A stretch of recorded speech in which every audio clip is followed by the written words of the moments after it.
In January, Trump issued an executive order threatening tariffs on any country supplying fuel to Cuba. I was in conversations with the ambassadors from Mexico and some other places, and I know other countries in Latin America are trying to figure out how to get oil there. But it is a crisis beyond imagination. And that's Washington Congresswoman Pramila Jayapal facing backlash this morning for those comments, admitting to working with Mexico and other foreign countries to help get oil into Cuba, despite President Trump's blockade on the communist regime. It follows a congressional delegation to Cuba, where she discussed the island's worsening fuel shortages and U.S. policy toward the communist government. The Congresswoman responded to the backlash on X, saying this: breaking news, members of Congress meet with ambassadors of other countries every day.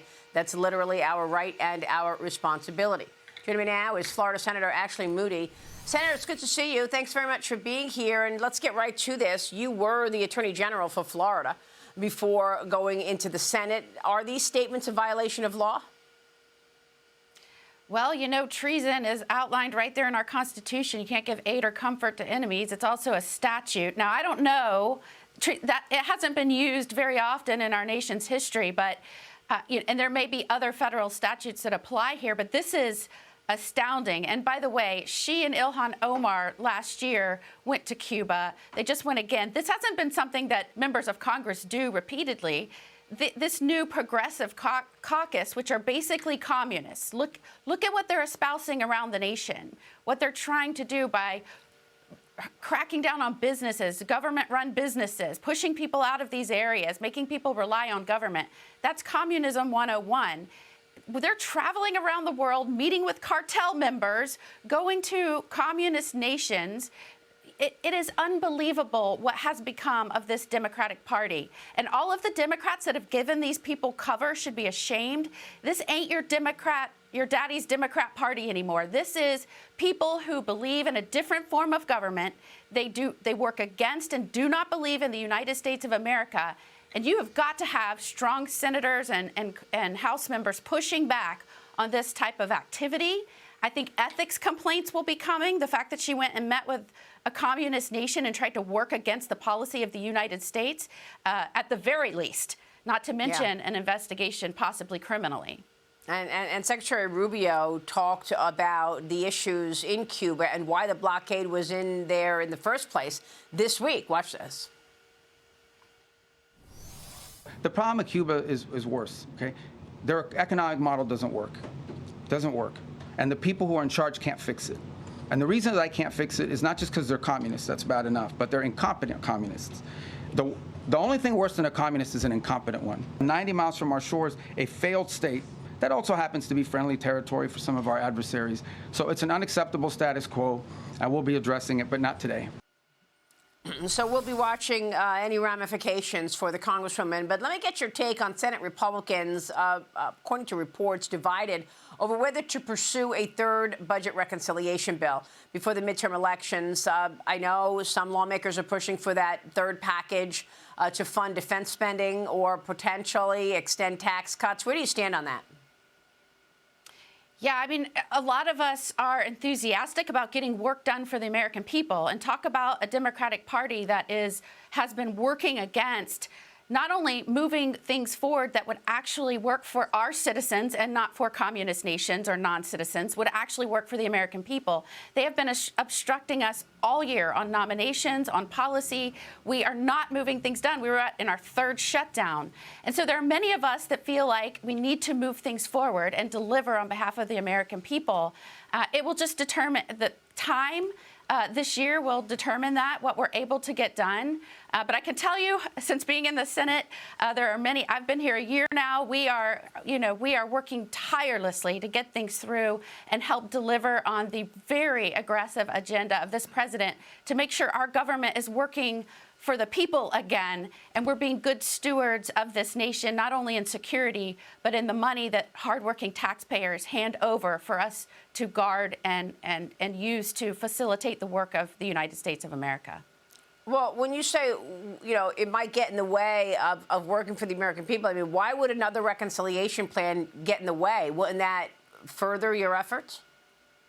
Oh, no, I'm so sorry if I was confused. Yes, I think there are many of us that believe if we can do a third reconciliation, there can be a lot of things that we can move and get done in the face of historic obstruction from the Democratic Party.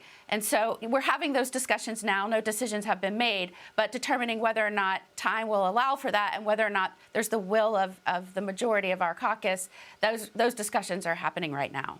All right. And, you know, for the 119th Congress, I mean, a lot of people are criticizing the pace in terms of, you know, what you've been able to enact. 90 laws so far, including public and private laws. I mean, the big, obviously, success was the big, beautiful bill. But how come it's so hard to get bills out of the Senate to further continue the president's agenda? A lot of people have been criticizing.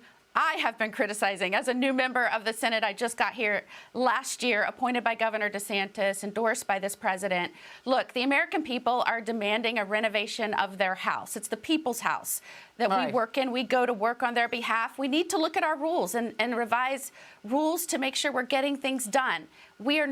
This is not business as usual. We are working against people that want to undermine the progress and the security of the United States of America. We have to do things differently.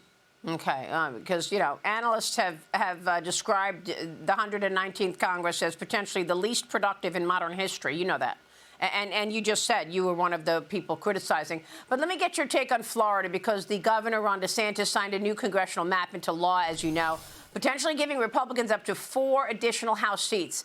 Democrats and voting rights groups already pushing back, saying it's illegal, violates voter-approved anti-gerrymandering standards. Senator, what does this do you think, for the Republicans going into the midterms? And do you think this stands? Well, look, Florida, compared to any other state in the nation, was ripe to reevaluate its congressional districts. We've had millions move into our state, as you know, over the last few years. So of all the states, we were uniquely qualified to reevaluate. The legislature decided to do that. The governor has signed off. Of course, there's going to be litigation. We have constitutional provisions that deal with drawing districts. So I think that was expected, but I think that will be reviewed timely, and it will stand. Lee Carter is with us this morning. Lee, jump in here in terms of the impact going into the midterms. You know, I think it's really fascinating because Republicans support this in Florida, except they were opposed to it when it happened in Virginia and it happened in California. And it's leading to a lot of mistrust among voters, this redistricting, the gerrymandering battle. And so I'm curious how you answer people who say, why is it fair when you do it and it's completely unfair when Democrats do it in Virginia or in California or in other states where Democrats have done it?